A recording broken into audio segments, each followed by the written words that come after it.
News 28 मराठीमध्ये आपले स्वागत आहे। आजच्या मोठ्या बातम्यांबद्दल बोलूया। पालघरच्या अब्राहममध्ये मजुरी मागितल्यावर आदिवासी युवक व वयोवृद्ध महिलेला बेदम मारहाण, व्हिडिओ व्हायरल, अखेर अॅट्रॉसिटी गुन्हा दाखल।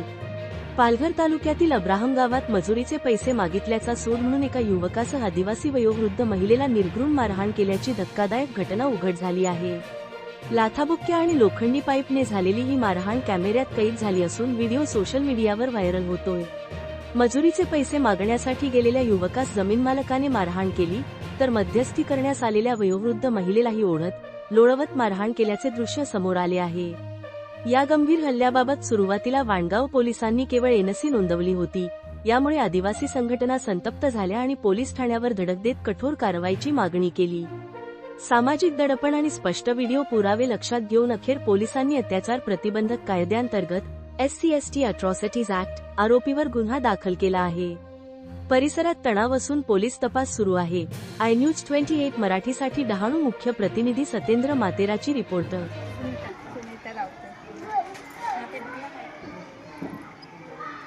जोहार। तर तुम्ही बघितलं की सकाळी जे व्हिडिओ व्हायरल झाला होता, तर ह्यात आई आहे सुनीता रावते आणि पोलीस स्टेशनला आलेल्या आहेत, वाणगाव पोलीस स्टेशनला। आणि तुम्ही बघू शकता की किती भयानक प्रकारे मारलेलं आहे। इथे डोकं त्यांच्या फोडून टाकलं आहे, त्यांच्या नवऱ्याचा असा हात इथे मोडलेला आहे, त्याच्या पोराला पण मारलेलं आहे। आणि हे 2-4 दिवस अगोदर मला वाटते कुठे चिंचणी पोलीस स्टेशनला गेले होते। चिंचणी पोलीस स्टेशनला गेले होते तर एवढं लागलं तरी पण तिकडे केस नाही नोंदवली, फक्त NC नोंदवलेली आहे त्या पोलिसांनी। हे फक्त NC नोंदवून ह्यांना पाठवून दिलं दवाखान्यामध्ये, तर तिथेच त्यांना बोलून घेतलं पाहिजे होती, कारवाई झाली होती, तिथे डिले झालेला आहे। आणि बघितलं आहे पालघर पोलीस स्टेशन म्हणजे पालघर हा खूप बदनाम झालेला आहे। रोज आदिवासी महिलांसोबत किंवा आपल्याकडे काही ना काही असं विचित्र घडत आहे। तुम्हाला माहिती आहे काशाची जी घटना झाली 3-4 दिवस अगोदर, सर्वांना माहिती आहे की काशा पोलीस स्टेशनमध्ये स्वतः पोलिसांनी एका महिलाचं काय सांगतात विनयभंग नाही केला, रेप केलेला आहे आणि ते व्हिडिओ व्हायरल झाले। अशा प्रकारची घटना आदिवासी समाजामध्ये होत आहे, पालघरमध्ये होत आहे। आणि आमची लोक जेव्हा पोलीस स्टेशनला जातात तेव्हा त्यांचे जे पण असे गुन्हे दाखल करून घेत नाही मिळत त्यांच्यावर। आणि जेव्हा व्हिडिओ व्हायरल होतो तेव्हा त्याच्यानंतर आणि आदिवासी संघटना जेव्हा आक्रमक होतात त्याच्यानंतर इथे कुठेतरी गुन्हा नोंदला गेलेला आहे। आणि आता जसं सांगितलं की ताई आता समजलं की आदिवासी संघटना आक्रमक झाला, त्याच्यानंतर आता अॅट्रॉसिटी गुन्हा दाखल झालेला आहे। आणि बाकी जे हत्यारानं मारलेलं आहे तर हत्याराचा गुन्हा दाखल झालेला आहे।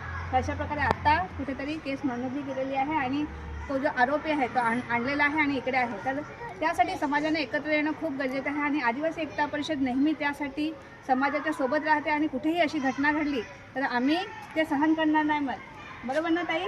ना यापुढे कुठलंही काय असेल तर लगेच यायचे, आमच्याशी संपर्क करायचा। तर हे आहे आणि आम्ही इथे आदिवासी एकता परिषदच्या मार्फत पूर्ण पालघर पोलीस स्टेशनचा निषेध करणं, कारण की अशा घटना पालघरमध्ये होत आहे। आणि यापुढे आमच्या आदिवासी समाजाची जी पण केस असेल, घटना होत असेल तर तुम्ही त्यांची त्वरित ॲक्शन घेतली पाहिजे। जर ॲक्शन तुम्ही नाही घेतली तर एक मोठं आंदोलन आम्ही छेडणार आहे पोलिसांच्या विरोधात। तर आम्ही इथे पहिले तर पोलिसांचा निषेध करतोय की अशी घटना घडली नाही पाहिजे होती, पोलिसांनी त्वरित कारवाई केली पाहिजे होती, पण एवढी डिले होते आणि व्हिडिओ व्हायरल होतो त्याच्यानंतर कारवाई होते, तर हे खूप चुकीचे आहे। तर मी इथे पोलिसांचा निषेध करते आणि यापुढे न्याय म्हणजे गुन्हा दाखल झालेला आहे, तर ही मोठी गोष्ट आहे काय हे झालेलं आहे। बाकी कोण काय सांगायचं नाही याचं। जर पुन्हा आमच्या समाजात आमच्या माणसांसोबत जर असं घडलं तर आम्ही सहनशक्ती करणार नाही, त्याच्यावर आम्ही तक्रार करू आणि आंदोलन करू। कसा कुठला काय ते माहिती सांगशील बोलते पुढे आणि जे घडलंय ते काय सांगला त्याने काय झालं होतं? ते पैसे घ्यायचं होतं ना, कामाचं ठेवलं होतं ते याने सांगलं का मला दादा पैसे कोणा द्यायचे, तर त्याने ते दवा मारायची ती दांडी घेतली, गाडीवरच होती, त्याच्यात त्याने मारलं आमची। अच्छा, याला कुठे घेतलं ते तुला माहीत पडलं? हां, तेव्हा आम्ही धावत गेलो, तसं मी गेली तसं माझी मारलं डॉकेट, पोराला मारायचं की त्याच्यावर डॉकेट होतं। हे अशी घटना इथे होत आहे। तुम्ही काय बोलता? आज जसं आम्हाला आज संध्याकाळी व्हिडिओ आला आमच्या मोबाईलवरती, तसं आम्ही आमचे कार्यकर्ते कीर्तीताई वरठा, सुभाष तांडेल, माझे सर्व गावातले सर्व वाणगाव पोलीस स्टेशन येथे यांना मदतीचा हात आपण दिलेला आहे। आणि असं जर गोरगरिबावर किंवा आमच्या आदिवासी समाजावर अन्याय झाला तर कधी पण सहन करणार नाही। आम्ही याच्या पुढे जर असं झालं तर आम्ही मोठं आंदोलन छेडू, आंदोलन करू, एवढं मी 2 शब्द सांगतो. जोहार, जिंदाबाद.